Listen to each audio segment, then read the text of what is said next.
Começa agora o programa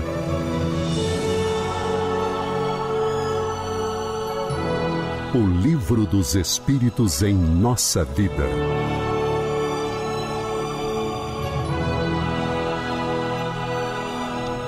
Estamos de volta com o programa O Livro dos Espíritos em Nossa Vida, tratando ainda sobre possessão, sobre os possessos.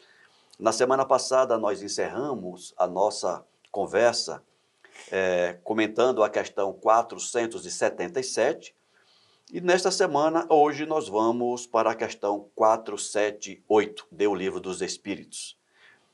Mas antes, quero dar as boas-vindas mais uma vez a cada um de vocês que nos acompanham e ao meu amigo Alcir Almeida. Seja bem-vindo, Almeida. Obrigado, Ricardo. Obrigado a cada um de vocês. Um forte abraço a todos.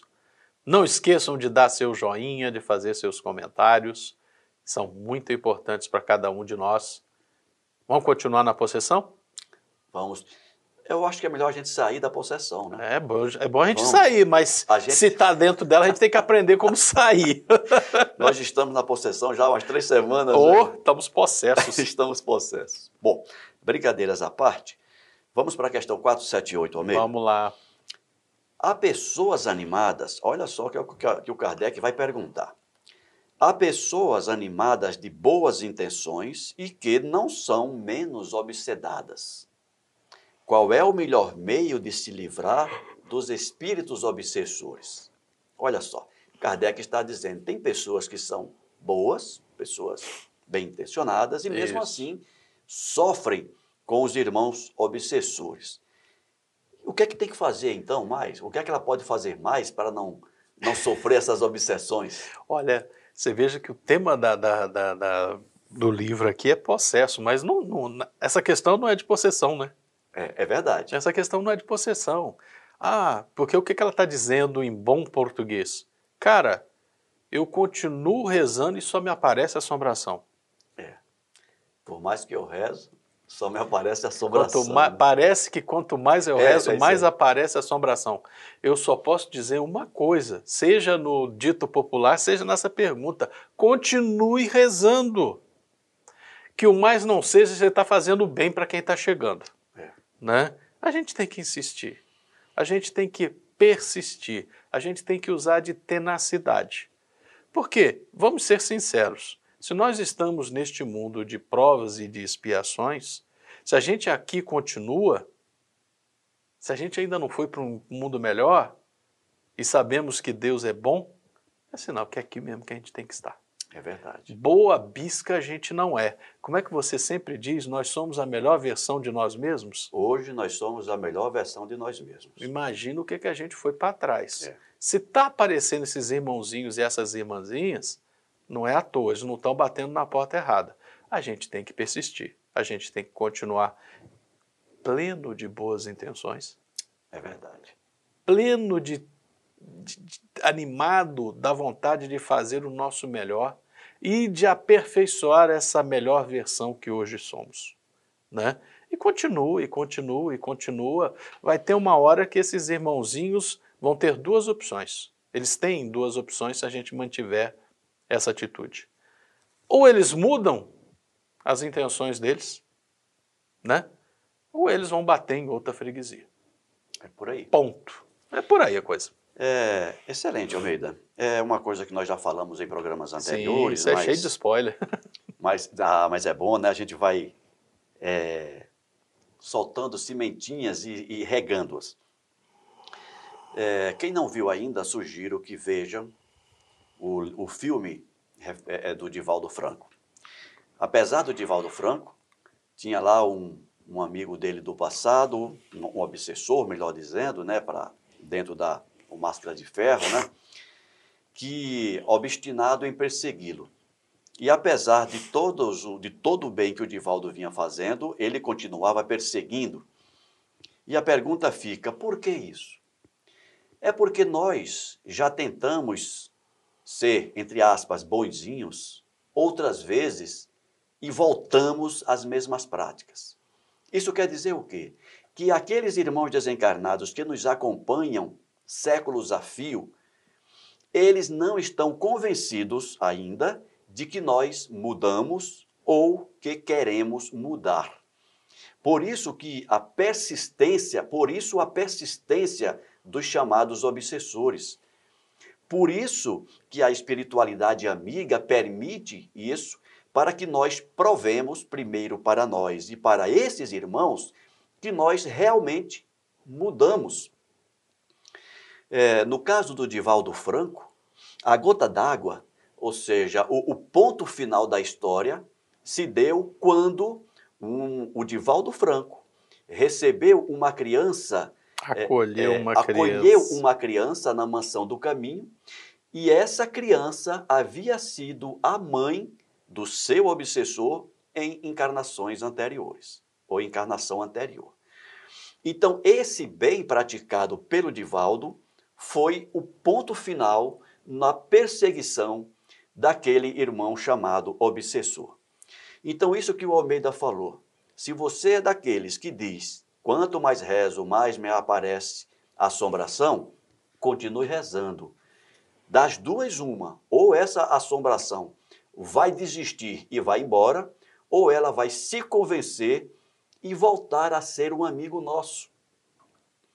Então, todo o processo obsessivo, como nós já falamos, desde o início dessa temática, ela se deu a partir de uma amizade. Em algum momento, nós tínhamos interesses comuns com aqueles irmãos. Num segundo momento, nós deixamos aquelas práticas, enveredamos por outro caminho. Esses irmãos que permaneceram lá se sentem traídos por nós, e aí começa a perseguição. Então, dentre outros, todo o processo obsessivo tem o objetivo também de resgatar aquele irmão a que nós chamamos de obsessor. Vou repetir essa frase. Dentre outros objetivos, toda obsessão tem também o objetivo de resgatar aquele irmão a quem nós chamamos obsessor. E a tarefa é nossa, tá, gente? A tarefa é nossa, Almeida. Não bate na porta errada, não. Não bate na porta errada. Nós temos que ser persistentes na mudança para o bem. Nós temos que ser persistentes nas nossas práticas benéficas. Primeiro, para que nós nos convençamos que devemos seguir aquele caminho. E, em consequência, convencer aquele irmão que nós chamamos de obsessor de que nós realmente mudamos e, quem sabe, até trazê-lo para esse caminho, para essa caminhada junto a nós. Esse é o processo. Então, vou repetir a pergunta. Há pessoas animadas de boas intenções e que não são menos obsedadas. Qual o melhor meio de se livrar dos espíritos obsessores? Resposta: cansar sua paciência. Olha só. Essa frase é qualquer coisa. Cansar sua paciência. Não tomar conhecimento de suas sugestões, mostrar-lhes que perdem seu tempo. Então, quando veem que não tem nada a fazer, eles se vão. Então, cada vez que nós nos infelicitamos, perdemos a paciência com as contrariedades do dia a dia, nós estamos alimentando a intenção deles de nos atormentar. Isso. Mas quando nós mostramos sempre calma, mostramos perseverança, eles vão dizer, não tem graça. Lembrando também, Almeida, que muitas vezes... Parece aquela coisa de bullying, né? Bullying.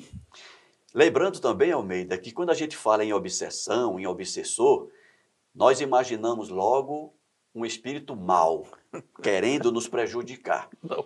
Mas nós sabemos também, não é tratado aqui nessa questão, mas o Livro dos Médiuns trata bem disso, em muitos processos obsessivos, a única coisa que o chamado obsessor quer é se divertir.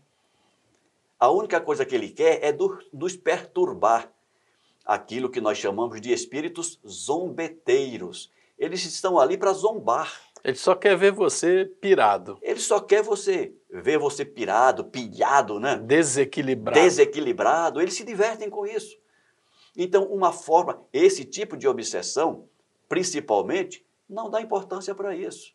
Não é? Se você está saindo de casa de manhã, chegou na garagem, o carro está com o pneu baixo, não se irrite, não se desespere, não alimente o processo. Eu não estou dizendo que toda vez que o pneu está baixo foram os espíritos, não, tá, gente? Não, mas eu tenho certeza de uma coisa, se não foi um espírito e você ficou irritado, você chamou todo mundo. Ainda tem isso. A tua irritação acabou atraindo. Atrai. Outros que talvez não tinham nada a ver contigo. É como diz o outro, é igual açúcar atraindo formiga. Exatamente. Vai atrair. É isso, Almeida. Questão 479. A prece é um meio eficaz para curar a obsessão? Você deu spoiler disso nas questões anteriores. Dei sim. A prece é um meio eficaz para curar a obsessão, Almeida? Gente, essa é uma das questões. São pedras angulares do Livro dos Espíritos, né? Os espíritos influenciam em nossas vidas. A prece resolve, né? A prece é uma ferramenta eficaz. Gente, a prece é uma ferramenta poderosa. É uma ferramenta poderosa, sensacional, incrível, maravilhosa. Mas como a mais perfeita das ferramentas, se não for utilizada adequadamente, de nada serve. Você pode ter a melhor chave de roda do mundo.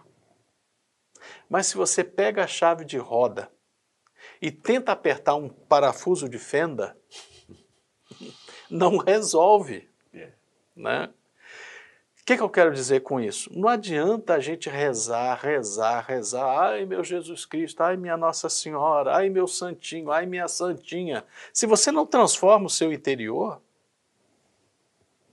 como diz o Paulo lá na carta aos Coríntios, eu posso saber a língua dos homens, a língua dos anjos, se eu não tiver amor, eu sou como sino que tine, é igual um metal que bate, né?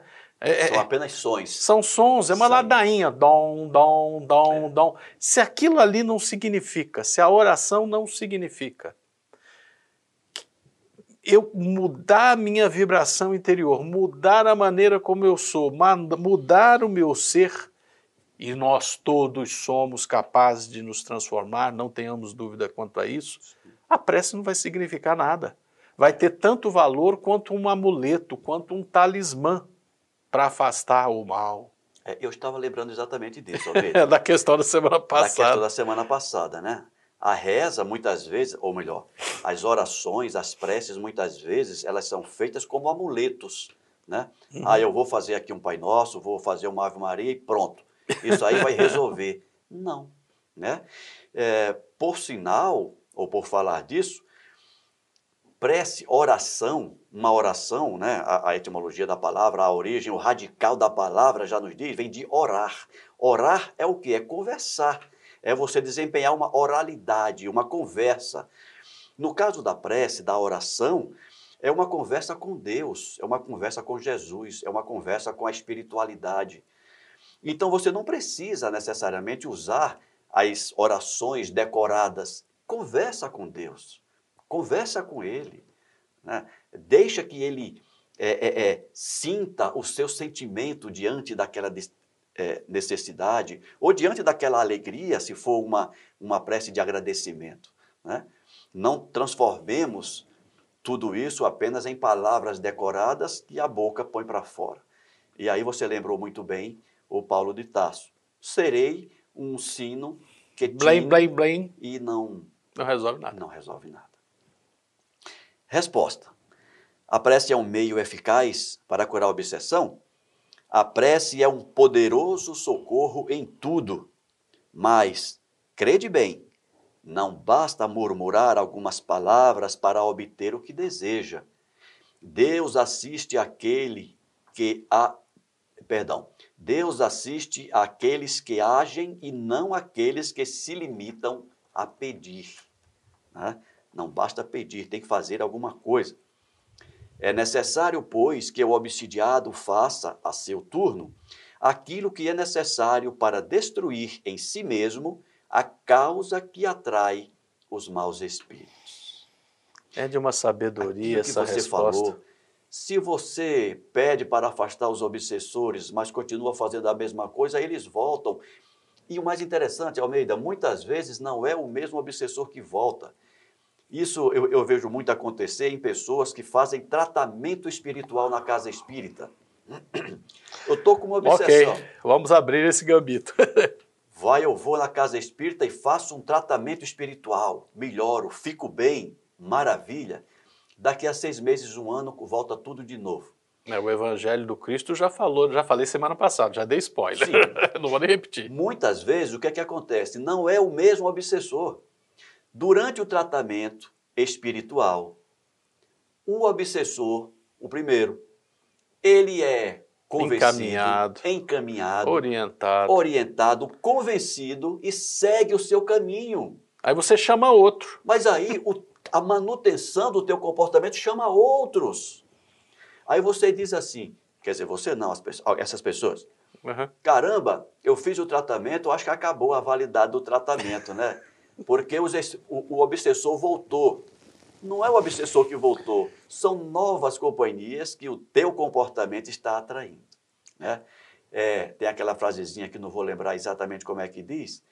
Diga-me assim, com quem andas. Não é outra. Aquela que diz assim, não adianta você continuar fazendo o que sempre fez... Achando que vai dar um resultado diferente. Achando que vai ter um resultado diferente. O resultado vai ser sempre o mesmo. Uhum. Não é isso? Estupidez é fazer o que você sempre fez achando que vai ter um resultado diferente. Essa é a frase do Einstein, se eu não me engano. Essa é a frase. Almeida, vamos para a última questão deste tema. Uhum. Questão 480. Que pensar da expulsão dos demônios de que fala o Evangelho? E agora, Almeida? É que o Evangelho fala muito em demônio, né? Que Jesus expulsou demônios. Lembrando um pouco, Almeida, se você não leu ainda a introdução do Evangelho segundo o Espiritismo, leia. Lá na introdução do Evangelho segundo o Espiritismo, quando o Kardec faz uma comparação da doutrina socrática e platônica com o Espiritismo, ele vai tratar dessa temática sobre os demônios, dos daimons. Né? Mas talvez você fale disso agora. Eu ia falar realmente. Perfeito. Não, você vai falar disso. Olha, gente, vocês já devem ter percebido nessas nossas conversas aqui, eu gosto não apenas de estudar o Livro dos Espíritos, não apenas estudar Kardec, eu gosto de pegar uma Bíblia e ler, e de estudar, para ficar dentro de livros espíritas, um dos autores mais sensacionais que nós temos na doutrina espírita é uma pessoa chamada Hermínio Miranda. Hermínio Corrêa de Miranda. Hermínio Corrêa de Miranda, né? Tem lá Cristianismo e Espiritismo, A Mensagem Esquecida, um livro que eu recomendo com ênfase. Vamos ler. E ele, nessa questão aí dos daimons, ele analisa com uma profundidade, com uma riqueza. Por quê? O que é daimon? O que é demon? Né? Uhum. Que chegou em português como demônio. Isso. Não é uma palavra do aramaico, não é uma palavra do hebraico. Não está lá. Como é que isso veio chegar para nós? Né? É uma palavra grega. Exato. Demon, demônio, tem a mesma raiz de democracia. Então a gente aprende desde criancinha, democracia, governo do povo. Eu lembro, abro um parênteses, eu lembro que nós brincávamos dizendo que democracia é governo do demo. E é. Exatamente. Só que o demon é o povo. Sim. Né? Do ponto de vista grego. Né? Uhum. Então, o que nós queremos? Quando a gente lê lá, Jesus expulsou o demônio, ele expulsou o povo. Encarnados ou desencarnados. Os desencarnados, no caso, né? Lembrando também que a palavra, o demo, que virou daimon, Sim. que no grego daimon quer dizer espírito. Sim, eu ia chegar lá. Eu ia chegar lá. A questão é essa, a raiz é a mesma. Democracia, demônio. É a mesma raiz, é gente, é povo, é aquilo que anima o corpo. Exatamente, Almeida. É aquilo que anima o corpo. Né?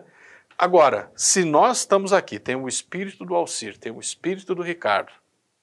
Se tem um outro É outro demo. Tem o demo Alcir, tem o demo Ricardo e tem um terceiro demo aqui. Jesus estava expulsando esse demo, que eu não sei o nome. Esse terceiro. Esse terceiro. É isso que estava acontecendo. Só que a gente perdeu essas raízes, esse estudo a gente perdeu. Né? Então, o que é que acontece? A doutrina espírita não coaduna com a ideia de que existam espíritos que tenham sido criados para o mal. Nós não acreditamos nisso. Nós acreditamos que somos todos criados simples e ignorantes e temos uma marcha infinita de aperfeiçoamento, uma marcha infinita de progresso. É isso que a gente acredita. E aproveitando, Almeida, Claro. Não perca o raciocínio. A gente não acredita nisso simplesmente porque não acredita, porque a razão nos diz isso. Sim. Né? Se a gente partir do princípio que tudo é criação de Deus, não faz sentido Deus ter criado o mal. Deus ter criado filhos ou não filhos, ter criado criaturas voltadas para o mal. Não faz sentido isso. Não é lógico, não é racional o entendimento desse. Por isso que o Almeida diz, nós não acreditamos nisso. Por isso. Nós não acolhemos essa ideia, né? Como bem explicado pelo Ricardo. Alci, responde a pergunta. Ora bolas, dentro do Espiritismo, o que a gente entende pelo expulsar demônios de Jesus que está lá no Evangelho? Ele estava expulsando obsessores. É, exatamente. E como a gente já colocou em questões da semana passada, a presença do Cristo já era suficiente para apacentar essas ovelhas desgarradas. Alguns mais renitentes, ele precisava sair. Né? Então o que acontecia era somente isso, a presença do Cristo, a presença do ungido de Deus, do Messias, do Mexiar lá, a presença espiritual, a autoridade dele era percebida por aqueles espíritos. A luz, né, que já conversamos também, a luz da presença do Cristo era tão forte, era tão irrecorrível, você não tinha como fugir daquilo, e quem não gosta da luz, se afasta. Né? E como não existe vácuo de poder, como você já disse, com a ausência da influência daquele obsessor que era afastado, o espírito voltava. O espírito que realmente estava ali encarnado voltava a ter o domínio de si. Voltava a ter o domínio, exatamente. Né? Então, o expulsar os demônios, numa explicação bem simples, é essa. Nada mais que isso. Nada mais do que isso, gente. Excelente, sem fórmulas, sem talismã, sem amuleto. A não ser que você queira dizer que a presença do Cristo é um amuleto. Ok, aí eu calo a boca. Se você deixar a presença do Cristo no teu coração, está resolvido o problema. Excelente amuleto. Amuleto perfeito. Excelente amuleto. Então vamos lá. Que pensar da expulsão dos demônios de que fala o Evangelho? Isso depende da interpretação. Porque no português moderno, a palavra demônio ganhou uma interpretação, uma conotação. Uma acepção que não tinha lá no original. Não tinha lá no original, exatamente. Se chamais demônio a um mau espírito que subjugue o indivíduo, quando a sua influência for destruída, ele será verdadeiramente expulso. Se atribuís uma doença ao demônio, quando houverdes curado a doença, direis também que expulsaste o demônio. Uma coisa pode ser verdadeira ou falsa segundo o sentido que se der às palavras. As maiores verdades podem parecer absurdas quando não se olha senão a forma e quando se toma a alegoria pela realidade. Compreendei bem isto e o guardai, pois é de uma aplicação geral. Se a gente conseguir entender isso, a gente pode replicar esse entendimento para todas as situações da nossa vida que nós vamos estar no caminho certo, Almeida.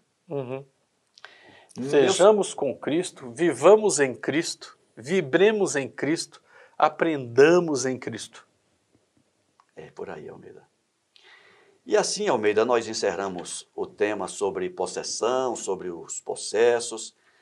Na semana que vem, nós vamos iniciar uma nova temática falando sobre os convulsionários. As pessoas que entram em convulsão por alguma razão. Né? Não, eu estou aqui, vou me policiar para não dar spoiler. Para de dar spoiler aí, cara. Para de dar spoiler aí. Mas, Almeida, apenas para aguçar a atenção e o interesse dos nossos ouvintes. Os espíritos exercem um papel nos fenômenos que se produzem nos indivíduos designados sob o nome de convulsionários, Almeida? Eu vou morder a língua. Eu vou morder a língua para não dar encrenca, mas olha, Gente, a gente conversa sobre convulsão semana que vem. É melhor. Mas eu gostaria muito de ouvir a opinião de vocês sobre essa questão de possessão. Tirou a dúvida de vocês? Expulsar demônio, vocês entenderam? O que significa isso tudo? Às vezes a gente esquece que tem mais de tem próximo a 2000 anos que todos esses eventos que estão narrados no Evangelho aconteceram, né? Tudo aconteceu lá há 2000 anos, a gente está aqui pegando os textos que são de uma sabedoria incrível, né? E o Livro dos Espíritos vem para trazer uma luz nova, sim, nova, porque começa a falar dessa dinâmica, mas também é para resgatar conteúdos que estavam lá no texto original e a gente perdeu. É verdade. Né? A gente tem que ter essa percepção. Muito bom, Almeida. Almeida, o nosso tempo está acabando. Quero te agradecer mais uma vez pela sua participação neste programa e agradecer a você que, com a sua paciência, com a sua persistência... Está afastando esses obsessores aqui. Nos acompanha, deixa suas mensagens. Muito obrigado de coração a todos vocês que se pronunciam, deixam sua mensagem aqui no nosso canal no YouTube, manda seus e-mails. Nós ficamos felizes e isso só nos estimula a continuar esse trabalho, tá bom? Semana que vem iniciaremos o tema convulsionários. Grande abraço a todos e até a próxima semana. Abração.